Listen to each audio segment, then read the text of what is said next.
All right, so welcome back. Hoping you're all having a fabulous day here today. Today's the day. I'm very curious on how this turned out. I haven't spoiled it just yet, but I have been alerted that it is now here.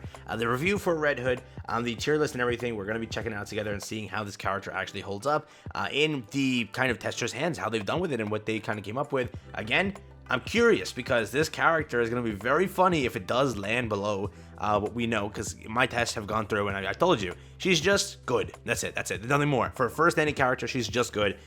She's not going to be game-changing, broken, 10 out of 10. But again, let's see what they're saying. Maybe I'm wrong. Maybe I'm fully wrong. Let's jump into it. If you're new to the channel, like and subscribe, helps out a ton. Let's hop into it and let's see what they're cooking up. So we have the Red Hood review and guide over here. How do I operate the tier list? Oh, here we go, tier list.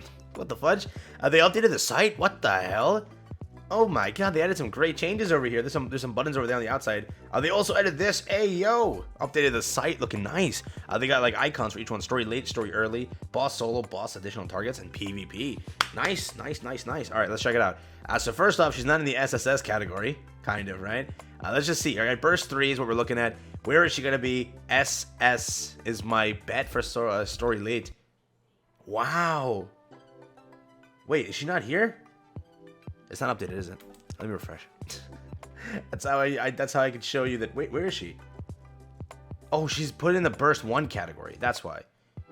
So she's SS tier, exactly. Yeah, that's kind of the case. Yeah, she's on par with Dorothy over here, but Dorothy, as you can clearly see, is triple S in other content. Over here, she's SS, right? But yeah, they're gonna put her in this category, obviously because it's gonna be weird to like include her into all categories. So I am curious on how this operates. Like, is there a reason?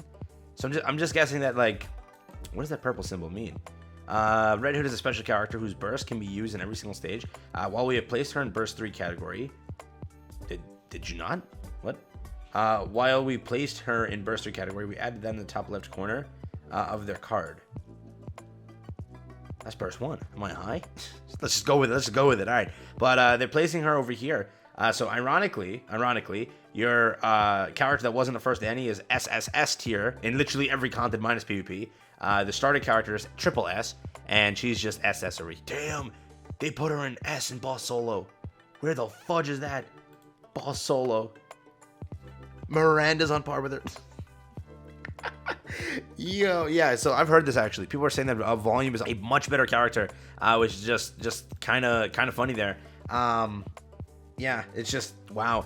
They're putting her in S over here. That's gonna be crazy. Remember, the people that hated on the collaboration, I've realized that your collab character is on par with your first anti character. It's the same amount of S's in a way, right? Just she has PvP over A2 there. But yeah, I'm actually super shocked on that aspect, right? Story early, she's getting placed over here on par with, again, Tia Naga over there. Look at that, she's on par with 2 mid. Everyone called her 2 mid, right? 2 mid is still here on par with her. So if you're calling 2 mid, you know, what we're gonna do there. Haran over here, obviously it's story early, so this is like there 100%. If we were to go like boss additional targets, she's SS over here. Basically, look at Summer Anise again. That's why people are saying that, like, coming to the conclusion, because it's sadly true. Summer Anise is your summer character, and she's SSS in boss solo, and she's like 10 out of 10. No one really had an issue. Remember, you have to realize that she's a support character while also being a damage dealer, correct? Because again, she's giving everyone that's electric, attribute, huge buffs. So just remember that is definitely the case. So that is something just to keep in the back of your head. But yeah, they're putting her here. I'm actually very shocked. Well, am I shocked? No, but I am just shocked at the fact that it is the first any character kind of getting relegated to that spot. I'm curious on what the testing is saying. I'm very curious here, but yeah, let me know what you think. Are you agreeing with these positions? Again, she's not a bad character. She's just good. It's just sad that you have the first Annie, and you're like, yo, my first Annie character is getting stomped by my Modernia, or my Scarlet, or my what other characters do we have here? Dorothy, in a way. Dorothy is triple S in 2 contents, and then over here, she didn't even get a triple S ranking, which is just depressing. And again, I have been now talking to those people that I told you I wanted to talk to about Solar Raid ranking. These are players that are very good and actually rank like super high on Solar Raid, and they just said that they don't see her really popping up into their teams as of right now. Like, she's good, but they're not going to pop her into her team, and like any of their teams, like, simply just because that she doesn't bring enough to the table. That's why I'm saying that, like, if they want to buff her, they have to make it where she's either a support character fully or fully a DPS character. You can't ride all the boats, all right? You're like, exactly, the phrase is correct here. You're a jack of all traits, but you're a master of none. And she's also not even jacking those traits properly, right? She's not doing anything in a way. She's just doing everything at a subpar level where it's just, hey, screw it, right? So remember that, all right?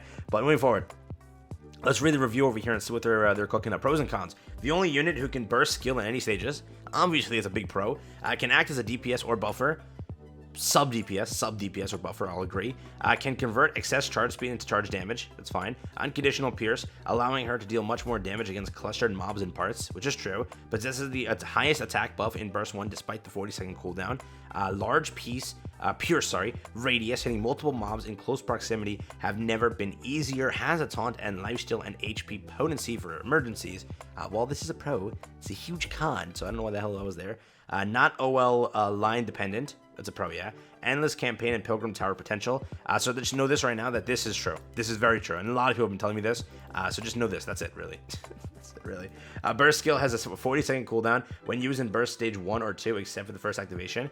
This is, again, a big con. It's a huge con, actually, right? Hence why if you want her to be what you're designing her to be, if you're designing her to be a buffer, which you kind of are, that's all she kind of really excels at, then make her a 20-second cooldown. Don't give her a damage boost. Give her a 20-second cooldown. Okay, you wanted her to be a DPS, but you failed at that. Give her the DPS boost, right? Being take her burst and make that much stronger. Being take that multiplier and double it, or plus, right? That's kind of what you're looking for. As an anniversary pilgrim unit, her DPS is unsatisfactory, especially when she cannot hit multiple mobs or parts at once.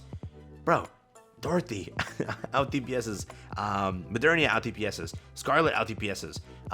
Who is it that? Who else? What was the character that I saw a video on? It's a JP person who was testing it, and they were doing more damage with her. Yeah, it was Guillotine.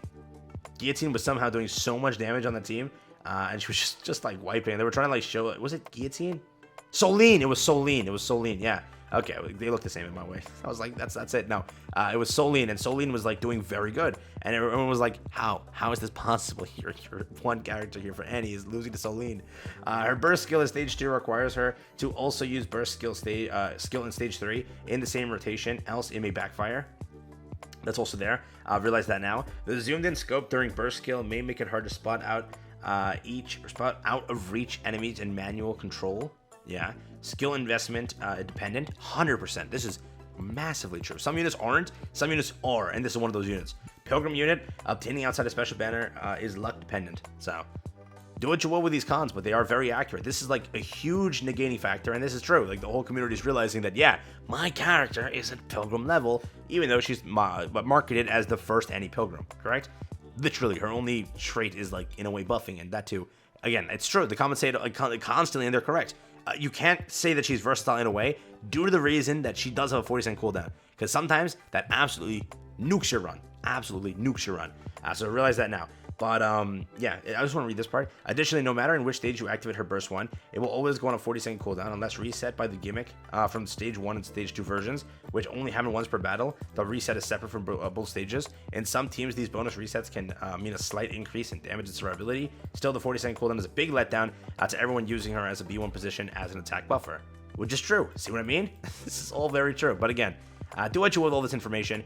I just want to make it clear that yes, we are sort of kind of hoping for a buff here. And again, it is true that simply I see why players are slowly getting to that conclusion, because it's true. I'm not gonna say it's wrong by any means. It's just you can't literally go here, go to boss solo, and look at this list and be like, damn, my Dorothy, which was my half-any character, is SSS. Now, a character who's limited, or not limited, sorry, a standard character. This character, a character who was launched, character at launch, a character literally was just now non-limited, non-pilgrim material, right? You're supposed to hype up pilgrims. And again, especially the first anyone. Modernia, Sparkling Summer Anise. Who the hell is Sparkling Summer Anise, right? Who is she compared to a pilgrim, correct? And you're losing to a pilgrim.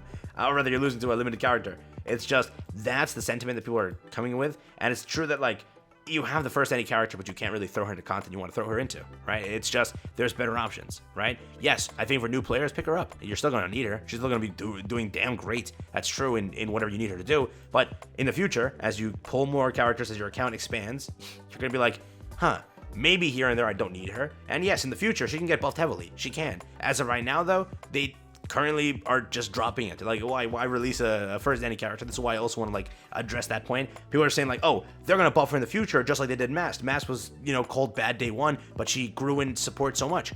Yes, but screw you. I don't want to have to invest into my first Andy character and then wait for another character. I didn't have to do that for Dorothy. Dorothy was day one broken. She was day one broken. She was day one broken. Like, I'm so lost here. Day one, she was technically broken. She released with the game broken. And so is Scarlet, right? So it's like, they didn't have any buffs required. So now you're gonna, because she's, you know, special, they're gonna charge you extra? I'm lost. That's not a very good point. She's gonna get better in the future. The new unit's gonna release and buff her. Who the fudge wants that? You know what I mean? It's not a great idea. You're just like, oh, my character for the first Andy's now better because later on they realize instead of buffing her, they can sell another unit to make her broken to make more money. And that's not right. So that's my 10 cents on that aspect of it. But again, I understand it. So let me know what you think. That's the rating. What do you think? Let me know.